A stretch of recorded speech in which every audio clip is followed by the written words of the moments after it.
발췌, 전원경 예술도시를 만나다 칠앤드 민키. 19. 로마와 나폴리 오렌지와 레몬 향기. 이탈리아 르네상스는 토스카나에서 싹 터서 피렌체에서 피어났다. 그리고 로마와 베네치아에서 절정을 맞았다. 로마에는 현재도 절정기 르네상스의 영광을 증언하는 예술작품들이 다수 소장되어 있다.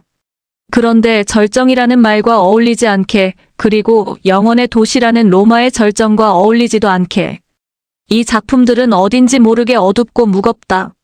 449. 로마의 고대 로마의 수도 교황령의 본거지였던 중세와 근세, 그리고 통일 이탈리아의 수도였던 기간까지 합해서 로마는 대략 2500년 이상을 제국과 왕국의 수도로 군림해온 도시다. 당연히 로마에는 관광객들이 보아야 할 장소들이 수없이 흩어져 있다.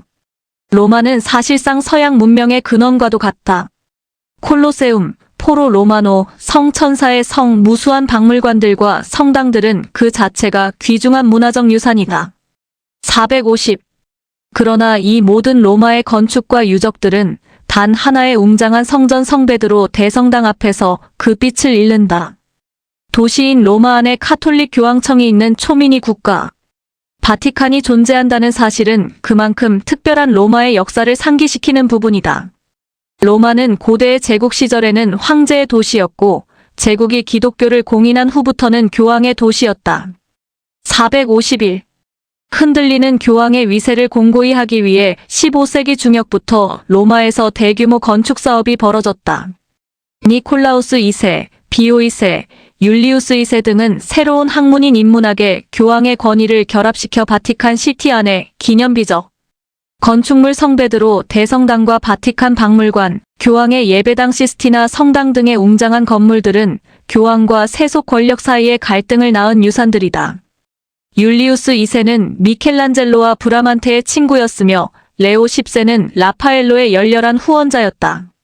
레오 10세는 라파엘로의 사망 소식을 듣고 눈물을 흘렸다고 한다. 452. 이리하여 브라만테가 성베드로 성당의 건축에 골몰하는 사이 교황의 예배당인 시스테나 성당에는 미켈란젤로가 천장화를 교황궁인 시스티나궁, 서명실에는 라파엘로가 벽화를 그리는 전무후무한 대사업이 시작되었다. 로마는 예술가의 성전이자 격전지 같았다. 이 와중에도 콘스탄티누스 황제 시절에 건축된 바실리카 양식에 의해 성베르 성당과 포로, 로마노의 많은 고대 건축들이 파괴되고 말았다. 452. 인간의 정신 세계와 감정을 다스리고 위로하는 종교의 총본사인 로마에서 정작 인간의 감정, 슬픔, 기쁨과 행복은 어디에서도 찾아볼 길이 없다. 이러한 교황의 웅장한 예술품들은 결국 교황청의 재산을 낭비하는 원인이 되었고 종교적 타락을 불러왔다. 이로 인해 독일어권에서 시작된 종교개혁의 불길이 전 유럽으로 옮겨붙게끔 되었다. 바티칸 미술이 보유한 라파엘로의 마지막 작품 그리스도의 변용에서 예수는 혼돈과 어둠의 지상을 돌아보지 않고 천상으로 올라간다. 이 작품이 던지는 메시지처럼 1527년 종교개혁의 혼란 속에서 신성, 로마 제국의 군대가 로마로 진군해왔다. 교황 클레멘스 7세는 하드리아누스 황제의 영묘였던 요새 천사의 성으로 피신하고 용병들은 로마를 약탈했다. 2만 명 이상의 로마 주민이 학살당한 이 사태와 함께 로마의 르네상스는 갑자기 막을 내리게 된다. 455. 이런 의미에서 보면 카라바조처럼 이 모순이 극대화된 인물은 없을 듯 싶다. 카라바조는 걸출한 화가, 천재 예술가인 동시에 형편없는 건달이다. 범죄자였다. 셰익스피어의 연구가들이 가장 경이롭게 여기는 점 중에 하나는 평범한 배우에 불과했던 셰익스피어가 자신의 작품 속에서 살인자나 미친 사람의 심리를 너무나도 생생하게 묘사해낸다는 점이다. 그렇다면 카라바조의 그림 속에 숱하게 등장하는 처형이나 살인의 순간이 왜 그토록 몸서리쳐지게 생생한지 우리는 금세 이해할 수 있다. 그는 예술가인 동시에 살인자였다. 456. 프로테스탄트의 수장인 마르틴 루터는 교황청의 성상과 성화, 수집이 카톨릭 교회의 사치와 타락을 불러일으킨 원인이 되었다고 여기고 있었다. 이 때문에 신교 교회는 일체 장식을 하지 않았고 십자가를 제외하면 어떤 성화나 상징도 설치하지 않았다. 카톨릭은 그에 대한 반대급부로 더욱 성호와 성상에 집중했다. 반종교개혁 전에 미켈란젤로나 라파엘로가 그린 성화들이 인간과 신의 완벽한 조화를 찬양했다면 이제 새로이 그려지는 성화는 보다 극적이고 강렬하며 천상보다는 지상의 드라마를 보여줄 필요가 있었다. 457. 그 이 그림 속에 등장하는 처형이나 죽음의 순간은 너무도 사실적이어서 보는 이를 절로 전율하게 만들었다. 또 평범한 모습의 예수 마리아 사도들은 보는 이들에게 죄악이 그리 멀지 않으며 구원을 얻으려면 교회의 지시를 철두철미하게 따라야 한다는 사실을 상기시켰다. 동시에 빛의 힘을 이용한 강력한 명암에 대비 불안정한 대각선 구동, 과감한 단축법 사용 등을 통해 보는 이 자신이 곧 칼에 베이거나 말 발굽에 깔린 듯한 불안감마저 준다. 457. 정신과 육체의 완벽한 조화를 보여주는 이 조각처럼 베르니니는 로마에서 평생 성공한 예술가로 승승장구했다. 그는 뛰어난 조각가이자 성 베드로 대성당과 광장을 완성시킨 건축가 화가이기도 했다. 그는 세상의 창조주처럼 오만하게 행동했다.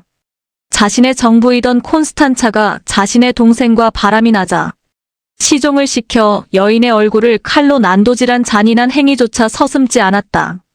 천재 예술가이자 악당이라는 점에서 베르니니는 카라바조와 닮은 꼴이었다. 그가 만든 모든 조각은 그 재료가 대리석이라는 사실을 믿을 수 없을 정도로 역동적이고 감정적인 인간의 모습을 실제 인간 이상으로 생생하게 보여준다. 미켈란젤로의 조각상들이 누가 뭐래도 영혼과 성인 창조주를 담고 있다면 베르니니의 조각에 담긴 것은 인간 그 자체. 461. 지도상의 나폴리는 부츠 모양의 이탈리아 반도의 발등쯤에 해당한다. 나폴리를 중심으로 해서 폼페이, 포지타노, 카프리 등의 이름난 관광지들이 반경 30km만에 옹기종기 모여있다. 이 지점에서 해안을 따라 쭉 내려가서 부츠의 발끝 부분에 이르면 시칠리아 섬이 나온다. 부츠의 끝부분으로 가면 끄트머리에서 브린디시를 만나고 여기서 배를 타면 그리스와 터키로 갈 수 있다. 463. 기원전 4세기경 그리스 상인들은 나폴리에 상륙해 이곳에 새로운 폴리스를 건설했다. 이 네아폴리스가 나폴리라는 이름의 기원이 되었다. 로마 제국이 점령된 후에도 나폴리는 상업도시로 융성했으며 여전히 그리스어가 사용되었다고 한다. 서로마 제국이 멸망한 후 로마 이남 지역은 비잔티움 제국의 영향 하에 있었다. 신성 로마 제국의 황제로 즉위한 카를 대제는 882년 비잔티움 제국과의 협상을 통해 로마 교황령은 교황의 영토이며 그 이북은 프랑크 왕국이 이남은 비잔티움 제국이 다스리기로 합의했다. 464. 높은 실업률과 범죄 조직들의 활동 치안이 미비한 점 등은 관광객들이 뛰어난 자연, 문화유산에도 불구하고 나폴리 방문을 꺼리는 주된 이유다.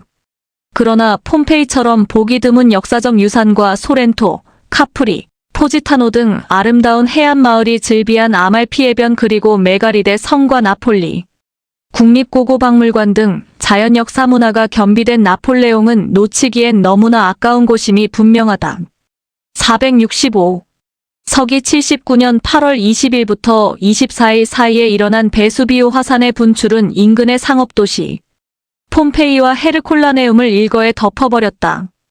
20일부터 시작된 분출은 24일 아침에 갑자기 거대한 용암을 뿜어내며 두 도시 위로 쏟아졌다. 도시의 모든 생명과 가옥을 덮어버리는 화산재의 두꺼운 최고 15m에 달했다.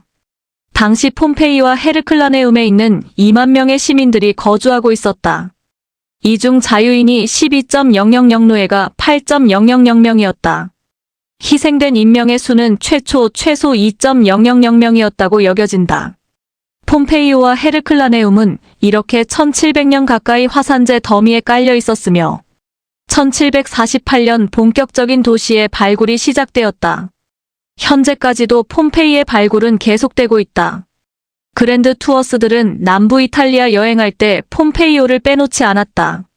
초창기 발굴에는 최초의 미술가로 꼽히는 요한 빈켈만도 입회했다. 466. 나폴리는 음악에서도 빼놓을 수 없는 중요한 무대다. 오렌지 꽃 향기는 바람에 날리고로 유명한 오페라 카발레리아. 루스티카나 의상을 입어라의 팔리아치가 모두 이탈리아 남부를 배경으로 한 오페라들이다. 또 칸초네의 나폴리타나 또는 네아폴리탄 송이라고 불리는 나폴리의 노래들은 우리가 칸초네라고 부르는 이탈리아 민요의 큰 영역을 차지하고 있다. 오솔레미오를 비롯해서 도라오라, 소렌토로 산타루치아 푸니콜라 마리아 마리, 무정한 마음 등이 모두 네아폴리탄 송에 해당되는데 이 노래들은 원칙적으로 남성 가수가 불러야 하며 이탈리아 표준어가 아닌 나폴리 방언으로 가사가 쓰여 있다. 476. 20장. 스칸디나비아 우울하고 서늘한 하늘. 스칸디나비아는 우리에게 결코 가까운 곳이 아니다. 지리적으로도 인종이나 문화적으로도 이들은 우리와 대척점에 있는 것처럼 느껴진다. 북유럽의 선진적인 복지 정책과 교육 제도를 배워야 한다고 하는 이야기는 늘 분분하지만 이들이 북유럽 국가들은 우리에 비해 영토가 넓고 인구 밀도는 낮으며 지하 자원이 풍부하고 사회복지 제도가 철저히 장착되어 있다. 이들의 삶은 여러모로 우리와 다른 조건 하에 놓여 있다. 471. 보통 스칸디나비아라고 하면 스웨덴, 노르웨이, 핀란드를 떠올리기 마련이다. 사실 스칸디나비아는 이 세 나라가 아니라 덴마크, 노르웨이, 스웨덴을 일컫는 말이다. 핀란드는 스웨덴, 노르웨이와는 민족 언어가 모두 다르다. 스웨덴어, 노르웨이어, 덴마크어는 모두 독일어에서 파생된 북부 게르만어를 쓴다. 핀란드어는 우라러 계열의 피누그리아어를 사용하며 이들은 게르만족이 아닌 핀족이다. 스웨덴인, 덴마크인, 노르웨이인들은 각기 자기 나라의 언어를 사용하면서 서로 대화할 수 있다. 스칸디나비아라는 이름은 고대 로마인들이 발트의 건너편 지역을 스카니아라고 불렀던 데에서 유래했다고 한다. 472. 왜 우리가 기억하는 북유럽 예술가들의 수는 유럽의 다른 국가들에 비해 현저히 적을까? 우선은 인구의 절대적인 열세를 이유로 둘 수 있다. 스칸디나비아 중 가장 큰 국가인 스웨덴 인구는 980만으로 8.000만에 달하는 독일의 8분의 1에 불과하다. 노르웨이와 핀란드, 덴마크 등의 인구도 각각 500만 남짓이다. 이와 함께 햇볕을 보기 어려운 북구의 기후 겨울이 유난히 길고 사시사철 흐린 날씨도 예술의 발전을 가로막는데 한몫을 하지 않았을까 싶다. 472. 짧은 여름을 제외하면 북유럽의 겨울은 길고도 깊다. 인구의 수로도 기후로도 열악했던 이 지역의 농산물 생산량은 형편없는 수준이었다. 모든 물자가 부족했던 스칸디나비아인들은 서기 800년부터 일제히 배를 타고 남쪽으로 내려오기 시작했어. 바이킹은 해안의 만에 사는 사람들을 뜻하는 단어다. 해안가의 만을 의미하는 고대 스칸디나비아 비크가 바이킹이라는 단어의 기원이 되었다. 473. 476년 서울 로마 제국이 멸망한 이후 중서부 유럽에는 일시적으로 세력의 공백이 있었다. 이 공백을 게르만족, 훈족, 바이킹 등이 서로 차지하려고 나섰다. 서기 8세기부터 11세기까지 300여 년 동안 유럽은 바이킹의 시대라고 해도 과언이 아닐 만큼 이들에게 철저히 유린당했다.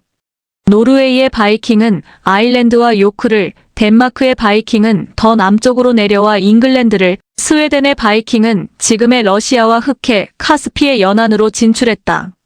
이들은 놀라운 항해 기술을 앞세워 북아프리카와 비잔티움 제국까지 약탈했으며 그린란드, 아이슬란드, 아메리카 대륙을 발견했다. 473. 흔히 16세기를 유럽 역사에서 대항해 시대라고 부르지만 바이킹들은 10세기를 전후에 이미 탐험의 시대를 맞았다. 870년 노르웨이계 바이킹은 아이슬란드를 발견하고 1만 명 이상의 대규모 이주를 단행했으며 982년에는 아이슬란드에서 추방된 붉은 털 에리크가 그린란드를 발견했다. 992년에는 붉은 털 에리크의 아들 레이프가 오늘날 미국과 캐나다 접경 지역에 도착해 포도의 땅이라는 뜻의 빌랜드를 건설했다. 콜럼부스가 아메리카 대륙을 발견한 1492년보다 꼭 500년을 앞섰던 시점에 바이킹은 이 광활한 대륙에 첫 발을 내딛었다. 이 세 정착지 중 바이킹은 아이슬란드 이주에만 성공했을 뿐 그린란드와 빈란드에서는 철수했다. 474. 바이킹의 개척한 땅은 이뿐만이 아니었다. 스웨덴계 바이킹 중 루스인들이 서기 862년에 노브고로드에 세운 노브고로드 공국은 오늘날 러시아의 기원이 되었다. 또 프랑스 북부에 정착해서 북쪽에서 온 이들이라는 뜻의 노르만으로 불렸던 바이킹의 후손. 윌리엄은 1066년 잉글랜드를 정복하고 왕위를 차지했다. 이로써 윌리엄 1세로 시작되는 잉글랜드의 노르만 왕조가 시작되었다. 정보광 윌리엄 이후 지금까지 바다를 건너 영국 본토에 상륙한 성공한 군대는 없었다. 19세기 나폴레옹도 20세기의 히틀러도 해내지 못한 영국 본토 침략을 11세기에 해낸 이들이 바이킹이었다. 바이킹의 항해 기술은 그만큼 독보적이었다. 474. 바이킹의 유럽연합 약탈이 늘 성공했던 주요한 이유는 이들이 기독교를 믿지 않았다는 데 있었다. 바이킹은 마을 주민 대부분이 교회가 있는 일요일 해안가 마을에 상륙해서 약탈을 마무리 지었고 교회나 수도원의 성물도 거리낌 없이 약탈했다. 바이킹들은 11세기 무렵 기독교를 받아들이며 유럽 문화의 일원으로 동화되었고 이쯤부터는 무서운 이방인 바이킹의 약탈도 막을 내리게 되었다. 475. 1835년부터 발표된 안데르센의 동화는 아이와 어른들 모두에게 널리 읽히기를 읽히며 인기를 끌었다. 안데르센은 덴마크뿐만 아니라 영국과 독일에서도 이름이 알려진 작가였다.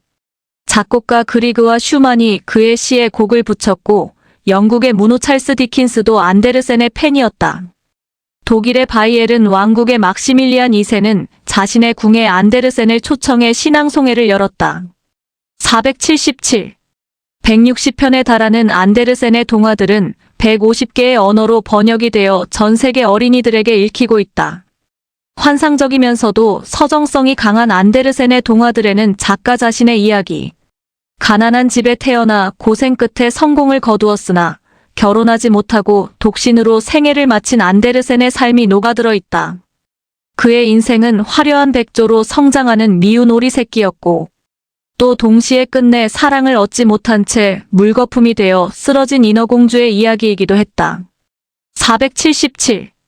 여왕은 예술에 대한 호기심도 왕성해 베스트팔렌 조약 당시 프라하성에 소장되어 있던 신성로마 제국 루돌프 2세. 황제 소유의 수많은 예술품을 구입해왔다. 이외에도 프랑스에서 발레를 들여오고 직접 아마추어 배우로 무대에 서는가 하면 데카르트를 초빙의 철학을 토론했으며 이슬람교까지도 공부했을 만큼 명석한 여왕이었다. 이렇게 강한 지적 호기심이 크리스티나의 운명을 180도 바꾸어 놓았다. 데카르트와 종교에 대한 토론을 벌이며 그녀는 스웨덴의 국교인 개신교에 대한 회의를 느끼고 가톨릭을 공부하기 시작했다. 479. 그러나 19세기 후반 유럽 각국에서 낭만주의의 옷을 입은 민족주의의 열풍이 거세지고 이탈리아와 독일이 차례로 통일을 이루자 북유럽 국가들에서도 제각기 민족주의에 입각한 예술작품들이 탄생하기 시작했다. 재밌는 사실은 이러한 민족주의적 예술의 걸작들이 스칸디나비아 반도의 맹주인 스웨덴이 아니라 각기 스웨덴과 러시아의 지배를 갖고 있는 노르웨이와 핀란드에서 탄생했다는 점이다. 481. 19세기 말 노르웨이의 극작가 헨리 2세는 사회적인 메시지를 강하게 던지는 작품을 연이어 발표해 노르웨이는 물론 유럽 전체에 큰 파문을 일으켰다. 19세기 유럽의 공통된 가치는 화목하고 도덕적인 가정에 있었고 당시 극작가들은 이상적인 가족의 가치가 강조된 극본을 썼다. 입세는 인형의 집, 유령 등의 희곡을 통해 그 같은 가족의 모습은 실은 여성의 인권을 침해할 뿐만 아니라 많은 부분 허상에 불과하다는 사실을 고발했다. 인형의 집에서 노라는 결국 가정을 버리고 집을 떠난다. 인형의 집의 후속편인 유령에서 알빙 부인이 지키려고 하는 도덕적이고 훌륭한 가정의 실체는 불륜과 고통 기만으로 엮인 헛개비일 뿐이다. 에드바르 그리그의 모음곡 페르킨트는 이 작품의 공연을 염두에 두고 작곡된 극음악이다. 1876년 오슬로 초연 무대에서 그리그의 페르킨트가 함께 연주되었으며 그리그의 음악은 영국, 독일, 프랑스 등에서도 연달아 출판되며 큰 인기를 누렸다. 사실 그리그는 이 극시에서 별다른 영감을 받지 못했기 때문에 페르킨트의 작곡 의뢰를 그리 달가워하지 않았다고 한다. 작곡가 본인의 생각과 달리 그리그는 페르킨트를 통해 핀란드의 시벨리우스, 보헤미아의 드보르 작가처럼 노르웨이를 상징하는 음악가로 부상했다. 484. 1870년 그리그를 만난 리스트는 이 협주곡 악보를 보고 감탄하며 겁내지 말고 이대로 계속하라. 당신은 필요한 모든 걸 다 갖추고 있다고 말했다. 아직 20대였던 그리그에게는 큰 격려가 되었을 법한 찬사였다. 어두운 북구의 밤하늘을 연상케 하는 웅장한 오케스트레이션. 별빛처럼 영롱한 피아노 독주가 흘러나오는 1악장 응원한 2악장. 안단테 등은 그리그의 영혼이 분명히 쇼팽과는 다른 북유럽 대지와 하늘에 맞닿아 있음을 느끼게 만들었다. 485. 노르웨이에 그리그가 있다면 두말할 나위도 없이 핀란드에는 얀 시벨리우스가 있다. 시벨리우스의 핀란디아처럼 국가가 전면에 등장하는 음악은 클래식 음악 전체를 통틀어도 찾기 어렵다. 또 여러 나라의 많은 음악가들이 국민의 사랑을 받고 있지만 시벨리우스처럼 국가적으로 추앙받는 작품과는 드물다. 헬싱키 외곽 바닷가에 위치한 시벨리우스 기념공원에는 600개의 은빛 파이프로 만든 기념기와 작곡가의 두상이 우뚝 서 있다. 486. 시벨리우스가 태어난 1865년에 핀란드라는 나라는 존재하지 않았다. 핀란드는 1809년 러시아의 속국이 되어 1917년 독립할 때까지 100년 이상 러시아의 지배를 받았다. 그의 어머니는 스웨덴 사람이었다. 핀란드인 아버지가 일찍 세상을 떠났기 때문에 시벨리우스는 핀란드어보다 스웨덴어를 먼저 배웠다. 핀란드계 학교로 진학하며 비로소 시벨리우스는 칼레발라 등 핀란드 전설을 접하게 되었고 자신의 민족적 정체성에 대해 고민하기 시작했다. 486. 초연은 1900년에 파리 만국 박람회에서 작곡가 자신의 지휘로 이루어졌으나 러시아 정부가 핀란드 내에서 이 곡의 연주를 금지하는 바람에 핀란디아라는 정식 명칭을 내건 핀란드 초연은 1914년에야 이루어졌다. 북극의 차가운 바람이 무대를 쓸어내리는 듯한 시리고 맑은 시벨리우스 특유의 선율이 유감없이 발휘된 곡이다. 핀란드 민요에서 차가난 고요하고 애상적인 선율이 흐르다 최후의 승리를 다짐하듯 남성적이고 힘찬 팡파레로 끝나는 이 곡은 오늘날 핀란드 제2의 국가로 불리고 있다. 487. 뭉크의 절규는 화가 본인에게도 대단히 마음에 들었다. 최초의 절규를 그린 1893년 이후 20여 년 가까이 뭉킨 뭉크는 절규의 여러 변형된 버전을 그렸다. 가장 유명한 오리지널 템파라와는 현재 오슬로 국립미술관에 소장되어 있다. 이 외에도 흡혈귀, 지옥에 있는 자화상 등으로 형상화된 불안하고 예민한 자아에 대한 그의 성찰은 현대인들의 마음을 깊숙이 숨어있는 공포심을 건드리면서 표현주의의 걸작으로 칭송받고 있다. 492. 그러나 같은 북구의 화가인 칼 라르손이 그린 스웨덴의 자연과 거실. 아이들은 편안하고도 안락하며 따스한 가정에 대한 꿈을 절로 꾸게 만든다. 사파가이자 화가 디자이너였던 라르손은 가난 속에서도 뛰어난 재능을 보여 스웨덴 왕립미술학교에 장학생으로 입학했다. 미술학교를 졸업한 후 그는 다시 국가의 도움으로 1877년에 프랑스로 유학했지만 쟁쟁한 화가들 사이에서 좀처럼 두각을 나타낼 수 없었다. 그러나 라르손은 뭉크보다는 운이 좋은 사람이었다. 492. 프랑스의 스웨덴 예술가 공동체에서 화가인 카린을 만나 결혼했고 카린이 1888년 부친의 유산으로 스웨덴의 순두보른의 낡은 집 하나를 물려받았다. 카린과의 만남은 그의 삶에 그리고 화가로서의 길 모두에 큰 전환점이 되었다. 프랑스에서 화가로 입신양명하기를 포기하고 가족과 함께 스웨덴으로 돌아온 라르손은 시골집을 새로이 꾸미고 줄줄이 태어난 8명의 아이들을 키우면서 일러스트를 그렸다. 따뜻한 가족애가 절로 느껴지는 그의 일러스트는 사파집 우리 집으로 출간될 만큼 큰 인기가 있었다. 493.